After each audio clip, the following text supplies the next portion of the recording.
Fine.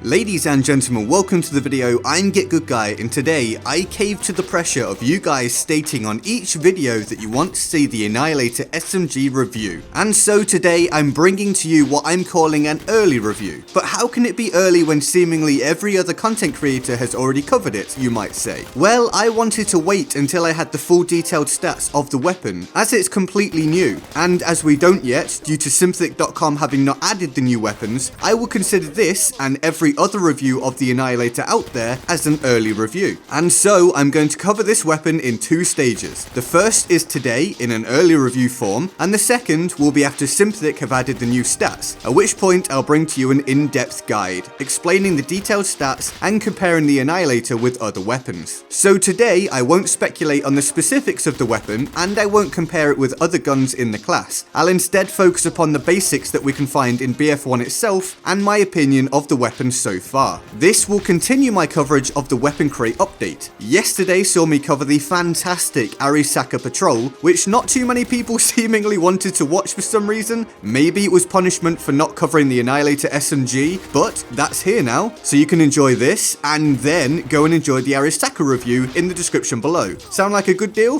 Great, let's do that. And so to the Annihilator SMG. The in-game stats and visual representations show us that this is a weapon with pretty low damage per bullet, poor accuracy, poor control, less than spectacular damage drop-off, and only 20 rounds utilized per reload. But this is then balanced out by an apparent rate of fire of 830 rounds per minute and absolutely fantastic hipfire. And this pretty much rang true to me as I used it. It's a fully automatic close-range monster, a genuine rival of some kind to the Automatico, the SMG-08, and weapons of that ilk. But as stated before, we'll do proper comparisons in the in-depth guide video. What I can tell you is that it's a lot of fun, like a lot of fun. If you enjoy rushing around and dropping people at close range as quickly as you can manage, then the Annihilator SMG will be a great new toy for you to play with. I was actually surprised by just how good the hipfire is on this thing, and I don't just mean super close up. There were a few occasions where I sprayed someone down from the hip at ranges that you just can't with the vast majority of other weapons in the game, and it just feels super easy to use in close quarters. It's a straight up 1v1 winner almost every time if you have good reactions and solid aim. There aren't many weapons that are going to be able to regain the upper hand on you if you start shooting the enemy first. But you will need to rely on your sidearm on occasions, as those 20 rounds fly out of the weapon quickly, and taking on more than one enemy at a time without reloading or switching weapon often isn't particularly viable. Obviously it has other drawbacks as well to create balance, the most obvious one being that it isn't great from medium range and onwards. In fact, you should likely avoid these ranges most of the time, although you can sometimes pick someone off from a bit further away if you can control the recoil and utilize tap firing well. As you can see, I grabbed my footage for this weapon in Team Deathmatch this time, as that's my current new thing to keep Battlefield fresh, and the Annihilator fits very well with that game type. It also plays out well in Domination and War Pigeons, as you can reasonably easily maneuver around the map, keeping your engagements to close quarters, and the Annihilator just absolutely destroys people at this kind of range. Obviously you have to be more selective and cautious when playing the larger modes, or even just playing on a more linear map design such as in Rush. But that's not to say the Annihilator simply won't work in those scenarios. In fact, it can be very effective at holding down areas. Villages and such like are fantastic. Keeping flags in built up areas are also a key strength of the Annihilator. Essentially, anywhere that you can usually do well with the majority of assault weapons, the Annihilator is going to be able to spray out some serious pain there too. But this is all just my opinion, and a very basic and early opinion at that. Remember to watch out for the in-depth guide to the Annihilator SMG once I get the full stats for it. So what do you think? Are you excited about the Annihilator SMG, and is it going to replace your go-to assault weapon from time to time? Let me know in the comment section below.